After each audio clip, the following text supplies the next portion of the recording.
Hi friends, మనం ప్రీవియస్గా ఏంటంటే బ్రేక్అవుట్స్ గురించి చాలాసార్లు డిస్కస్ చేసుకున్నాం. సో ఈ యొక్క వీడియోలో బ్రేక్అవుట్స్ అంటే జనరల్గా ఏంటంటే ఇద్దరు హై ప్రైస్ దగ్గర కానీ, అంటే ఇది హై అనుకోండి, ఈ హై బ్రేక్అవుట్ అవుతున్నప్పుడు మనం ఏంటంటే జనరల్గా లాంగ్ అనేది ప్లాన్ చేసుకుంటాం. అదేవిధంగా ఫర్ ఎగ్జాంపుల్ ఇది లో అనుకోండి, ఈ లో దగ్గర ఏంటంటే మనకి బ్రేక్అవుట్ అనేది జరిగినప్పుడు డౌన్ సైడ్ మనం అనేది షార్ట్ అనేది ప్లాన్ చేసుకుంటాం. ఇది జనరల్గా బ్రేక్అవుట్స్. అయితే ఇక్కడ ప్రశ్న ఏంటంటే మార్కెట్ని బాటంలో ఈ యొక్క లెవెల్ దగ్గర ఐడెంటిఫై చేస్తే దట్ ఈస్ గుడ్ కదా. ఈ యొక్క లెవెల్ దగ్గర, ఎందుకంటే ఇంకా స్మాల్ రిస్క్ ఉంటుంది. బ్రేక్అవుట్ అంటేనే ఇక్కడ బై చేస్తున్నాం. ఫర్ ఎగ్జాంపుల్ మనం స్వింగ్ ట్రేడింగు లేదంటే షార్ట్ టర్మ్ ఇన్వెస్ట్మెంట్ అనేది ప్లాన్ చేసుకున్నప్పుడు ఓకే, ఈ యొక్క లో లెవెల్లో కానీ బై చేయగలిగితే దట్ ఈస్ గుడ్ కదా. అయితే ఇక్కడ ఏంటంటే కొన్ని ఇండికేటర్స్ అనేది మనకి హెల్ప్ చేస్తాయి. అఫ్కోర్స్ ప్రైస్ యాక్షన్లో క్లియర్గా తెలుస్తుంది, బట్ ఈ యొక్క ఇండికేటర్ అనేది రిలేటివ్ స్ట్రెంగ్త్ ఇండెక్స్ అనేది మనం కనుక సహాయం అనేది తీసుకుంటే త్వరగా మనకేంటంటే ఫిల్టర్ చేయటం అనేది జరుగుతుంది. అండ్ ఈజీగా మనం ఏంటంటే కన్వే అవుతాం అనమాట. ఓకే, ఈ ప్రాసెస్లో ఇక్కడ డైవర్జెన్స్ అనేది కనిపిస్తుంది అని చెప్పేసి. సో మనందరికీ తెలిసిందే డైవర్జెన్స్ అంటే ఇక్కడ రెండు ఉంటాయి ఫ్రెండ్స్. ప్రైస్ ఉంటుంది అప్ సైడ్, కింద ఇండికేటర్ వచ్చేసరికి రిలేటివ్ స్ట్రెంగ్త్ ఇండెక్స్ అనేది ఉంటుంది. ఇక్కడ ప్రైస్ ఫర్ ఎగ్జాంపుల్ అనుకుందాం ఇలా పైకి వెళుతూ ఉంది. ఈ ప్రైస్ దగ్గరికి వెళ్ళిన తర్వాత ఏమైందంటే మార్కెట్ కిందకు వస్తుంది.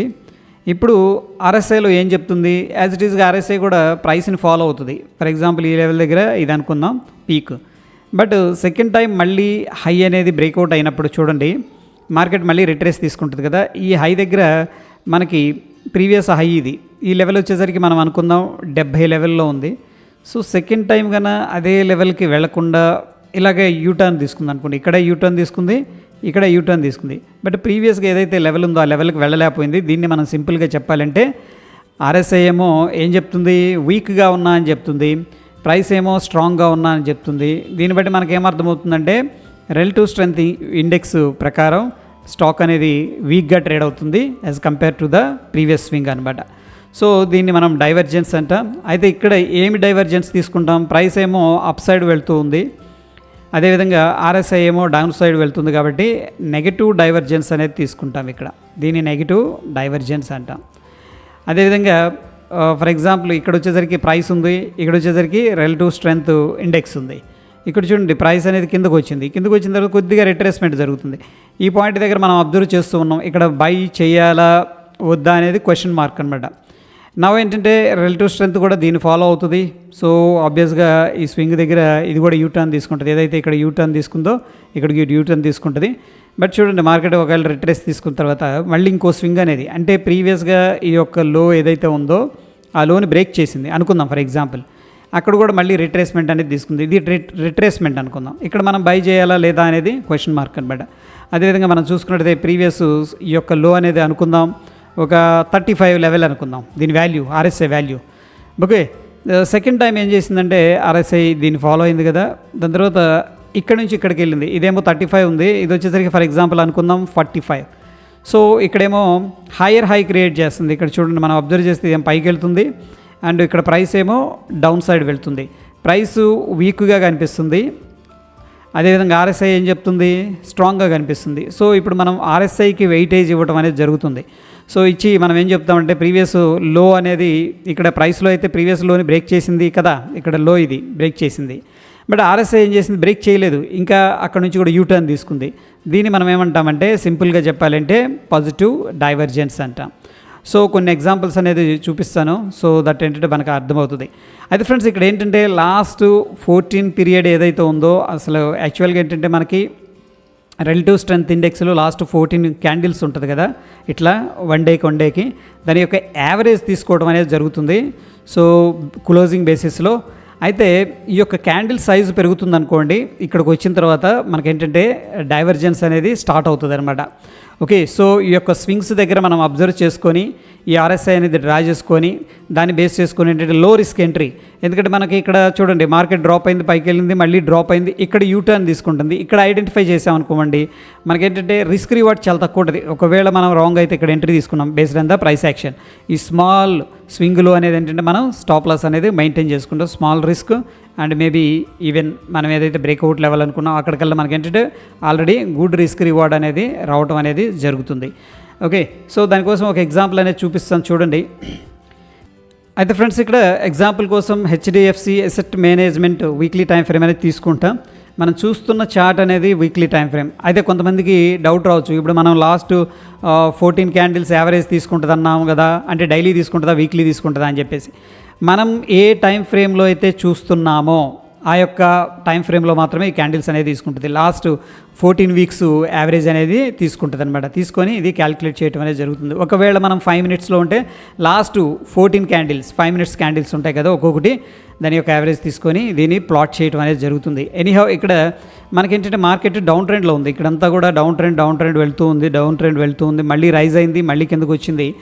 ఈ యొక్క పర్టికులర్ లోస్ దగ్గర మనం అబ్జర్వ్ చేస్తూ ఉంటే చూడండి, ఈ యొక్క లో అనేది నేను మార్క్ చేస్తున్నాను. ఈ యొక్క లో అనేది అబ్జర్వ్ చేస్తే 1690 దగ్గర మనకేంటి సక్సెస్ఫుల్గా బ్రేక్ డౌన్ జరిగింది. అంటే ఈ యొక్క ప్రీవియస్ స్వింగ్ దగ్గర అంత బయింగ్ యాక్టివిటీ ఏం కనిపించలేదు based on the price action. ఇప్పుడు మనం ఇక్కడ బై చేయాలా, ఎందుకంటే ఇది సపోర్ట్ కదా, ప్రీవియస్ సపోర్టు, ఇది బ్రేక్అవుట్ అయింది. బ్రేక్అవుట్ అయినప్పటికి కూడా మనకి ఏదన్నా డైవర్జెన్స్ అనేది కనిపించింది అనుకోండి, మనం ఏంటంటే లాంగ్ అనేది కూడా ప్లాన్ చేసుకోవచ్చు. ఎందుకంటే స్మాల్ రిస్క్ ఉంటుంది, రివార్డు బ్యూటిఫుల్గా ఉంటుంది. ఓకే, అటువంటప్పుడు మనం రిలేటివ్ స్ట్రెంత్ ఇండెక్స్ అనే ఇండికేటర్ అనేది యాడ్ చేసుకోవచ్చు. సో ఫస్ట్ ఆఫ్ ఆల్ ఏంటంటే చూడండి, ఈ యొక్క ఏదైతే లో అనేది క్రియేట్ చేసిందో ఆ యొక్క లో దగ్గర మనం ఏంటంటే దీన్ని మార్క్ చేసుకుంటాం ఎగ్జాక్ట్గా. సో ప్రీవియస్గా మనం మార్క్ చేసుకున్నట్టయితే ఇదనమాట లో పాయింట్ అనేది. లో పాయింట్ అనేది నేను మార్క్ చేశాను, ఆర్ఎస్ఐలో మార్క్ చేస్తే 21.3 అనేది రావడం జరిగింది. ఏది ప్రీవియస్ ఈ యొక్క లో దగ్గర. దాని తర్వాత మనం అబ్జర్వ్ చేస్తే మనకి ఈ పాయింట్ దగ్గర సెకండ్ లో అనేది క్రియేట్ అయింది ఫ్రెండ్స్. ఓకేనా, నేను కొంచెం దీన్ని ఇటు తీసుకెళ్తున్నాను. ఇప్పుడు ఆ యొక్క లోని మార్క్ చేస్తున్నాను, ఏది రిలేటివ్ స్ట్రెంత్ ఇండెక్స్ లో అనేది మార్క్ చేస్తున్నాను.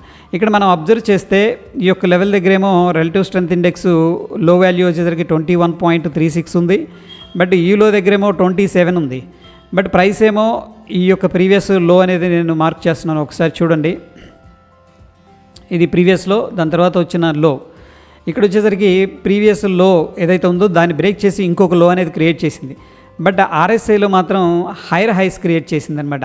ఇప్పుడు మనం ఈ యొక్క ఆర్ఎస్ఐని ఏ విధంగా డ్రా చేసుకోవచ్చు అంటే ఈ యొక్క లో నుంచి ఈ యొక్క హైకి మనం ఏంటంటే డ్రా చేస్తాం. ఇది ఆబ్వియస్గా మనకి పాజిటివ్ డైవర్జెన్స్ అంటాం. సింపుల్గా చెప్పాలి అంటే కూడా దీన్ని పాజిటివ్ డైవర్జెన్సీ అంటాం. ఇక్కడ క్లియర్గా కనిపిస్తుంది. అదేవిధంగా ఇక్కడ ప్రైస్ ఏమో లోవర్ లోస్ క్రియేట్ చేస్తుంది. సో కొంత డైవర్జెన్స్ అనేది కనిపిస్తుంది. అంటే ఈ యొక్క లో దగ్గర కొంత బాయింగ్ అనేది జరుగుతుందని చెప్పేసి ఇండైరెక్ట్గా మనం అర్థం చేసుకోవచ్చు, ఇండైరెక్ట్గా. సో ఈ యొక్క పర్టికులర్ స్టాక్లో మనం ఏ విధంగా లాంగ్ అనేది ప్లాన్ చేసుకోవచ్చు అంటే మనకి బ్యూటిఫుల్గా ఏంటంటే లక్కీగా ఇక్కడ చూడండి, ఈ యొక్క క్యాండిల్ హై, ఇన్సైడ్ క్యాండిల్, ఈ క్యాండిల్ హై అనమాట. ఈ క్యాండిల్లో వచ్చేసరికి మనకి ఇది ఈ క్యాండిల్ హై అండ్ లో, దాని తర్వాత మనకి డైవర్జెన్స్ ఉంది and inside candle formation 1 2 candles formation జరిగినాయి. మనం ఈ యొక్క రిస్క్ అనేది తీసుకోవచ్చు ఎప్పుడైతే ఈ యొక్క క్యాండిల్ అనేది ఈ హై పైన క్లోజింగ్ ఇస్తుందో. మీనింగ్ ఏంటంటే ఏదైతే లెవెల్ ఉందో 1779 లెవెల్, ఇక్కడ సెల్లర్స్ లేరని చెప్పేసి అర్థం అనమాట. ఈ యొక్క హై పైన కన్నా క్లోజింగ్ ఇచ్చిందంటే దెన్ ఏంటంటే ఈ క్యాండిల్ పైన మనం ఎంట్రీ తీసుకుంటాం. ఈ యొక్క ఇనిషియల్గా స్వింగ్ లో అనేది స్టాప్ లాస్ అనేది మెయింటైన్ చేసుకుంటాం. ఇన్ దట్ కేసు మనం ఒకసారి చూద్దాం. ఈ యొక్క టూల్ గురించి కొంతమంది మిత్రులు డౌట్ ఉందని చెప్పేసి అడిగారు. సో దీని గురించి కూడా ఒక్కసారి ఎక్స్ప్లెయిన్ చేస్తాను. చూడండి, మొత్తం ఒకసారి క్లియర్ చేస్తున్నాను ఏమి లేకుండా చార్ట్ మీద నేకుడిగా. చూడండి, నేను లాంగ్ అనేది సెలెక్ట్ చేసుకున్నా. దీంట్లో ఏంటంటే మనకి 2 ఉంటాయి, లాంగ్ షార్ట్ 2 ఉంటాయి. నేను ఏంటంటే లాంగ్ అనేది తీసుకున్నా. ఫర్ ఎగ్జాంపుల్ ఈ యొక్క గ్రీన్ క్యాండిల్ పైన నా ఎంట్రీ అండి. ఓకేనా, ఈ యొక్క స్వింగ్ లో అనేది నా స్టాప్ లాస్, స్వింగ్ లో అనేది స్టాప్ లాస్ చూడండి ఇక్కడ. ఓకే, అయితే దీని మీద డబల్ క్లిక్ చేయండి. నా రూపీస్ వచ్చేసరికి ఈ యొక్క పర్టికులర్ స్టాక్లో నేను 5,000 అనేది ఇన్వెస్ట్ చేద్దాం అనుకుంటున్నాను. రిస్క్ నేను 10 రూపీస్ అనేది 10% అనేది రిస్క్ తీసుకుందాం అనుకుంటున్నాను. అయితే ఫ్రెండ్స్ ఇక్కడ ఇండియన్ రూపీస్ అనేది సెలెక్ట్ చేసుకున్నా. ఓకేనా, సో కొంతమందికి మేబీ ఈ యొక్క పర్టికులర్ రూపీస్ దగ్గర ఇష్యూ ఉండి ఉంటుంది. అందుకని మీరు ఇక్కడికి వెళ్ళి ఇండియన్ రూపీసా లేకపోతే ఏందనేది ఇక్కడ చూడండి, ఐఎన్ఆర్ అని టైప్ చేయండి. ఐఎన్ఆర్ అని టైప్ చేస్తే ఇండియన్ రూపీస్ అని వస్తాయి. సో దాన్ని మీరు కావాలంటే కూడా ఈ యొక్క యాడ్ టు ఫేవరెట్స్కి యాడ్ చేసుకోవచ్చు. ఇప్పుడు నేనేం చేశాను, ఇక్కడ 5,000 రూపాయలు ఇండియన్ రూపీస్ తీసుకున్నాను. లాట్ సైజు అంటే స్టాక్ అనమాట, నెంబర్ ఆఫ్ స్టాక్స్ ఏంటంటే అని చూపిస్తుంది. రిస్క్ వచ్చేసరికి 10% అనేది తీసుకుందాం అనుకుంటున్నా. సో 5,000 మీద 10% రిస్క్ అంటే 500 అనమాట. సో బేస్డ్ ఆన్ దట్ ఏంటంటే మనకి అట్లీస్ట్ 1:2 అయితే మనం ఏం చేస్తామనుకోండి జనరల్గా. ఇది మన టార్గెట్ ఇనీషియల్గా. ఓకే, సో ఈ యొక్క పర్టికులర్ లెవెల్ దగ్గర అయితే టార్గెట్ రావడం జరిగింది. అండ్ మోరోవర్ ఏంటంటే నాకు 500 రిస్క్ ఓకే, ఎందుకు నేను 10% ఆఫ్ ద డిప్లాయిడ్ క్యాపిటల్, నేను డిప్లాయ్ చేస్తున్న క్యాపిటల్ 5,000, దాంట్లో 10% అంటే 500 రూపీస్ మాత్రమే నా రిస్క్కి తగ్గట్టు ఏంటంటే క్వాంటిటీ అనేది ఇక్కడ అడ్జస్ట్ చేయబడుతున్నాయి. నేను 2 క్వాంటిటీ అనేది ఈ కేసులో ఏంటంటే బాయ్ అనేది చేసుకోగలను.